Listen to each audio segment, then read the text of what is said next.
Hi friends, welcome to கேட்டே Tamil star family. Friends, நம்ம வந்து ஆவாரம் பூ எடுத்துகிட்டு வந்திருக்கோம். ஆவாரம் பூவில் வந்து நம்ம என்னென்னலாம் தயார் பண்ணி கொடுத்துட்டு இருக்கோம்னா, ஆவாரம் பூ ஃபேஸ் பேக் பவுட்ரு, ஆவாரம் பூ குளியல் பொடி, ஆவாரம் பூ சோப்பு, அடுத்தது பார்த்திங்கன்னா சூப்பு பொடி, டீ பொடி, இட்லி பொடி, இட்லி மாவு, அப்புறம் ராவா வந்து ஆவாரம் பூ வந்து காய வச்சு பொடி பண்ணி வச்சுருக்கோம். டீ பொடி, கூழ்கந்து, அது மாதிரி வந்து நம்ம நிறையா வந்து ஆவாரம் பூவில் தயார் பண்ணி கொடுத்துட்ருக்கோம்.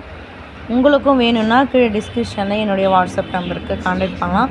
உங்களுக்கும் இதுமாரி ஆவாரம் பூ வந்து கிடைச்சா நீங்களும் இதுமாரி வந்து பொடி செஞ்சு வச்சுக்கினிங்கன்னா நீங்கள் நிறையா விஷயத்துக்கு வந்து யூஸ் பண்ணிக்கலாம். இது வந்து ரொம்ப உடம்புக்கு வந்து ரொம்ப நல்லது. இது நெக்ஸ்ட் வந்து கலர் கொடுக்கும். சுகர் பேஷண்ட் வந்து குடிக்கலாம். ஆவாரம் பூ வந்து பொடியை வந்து தண்ணியில் கொதிக்க வச்சு குடித்தா அவங்களுக்கு வந்து சுகர் லெவல் வந்து குறையும். இதில் வந்து நம்ம காய வைக்கும்போது இதுமாதிரி எடுத்துகிட்டு காய வச்சுக்கணும். ஓகே ஃப்ரெண்ட்ஸ், பாய், தேங்க்யூ.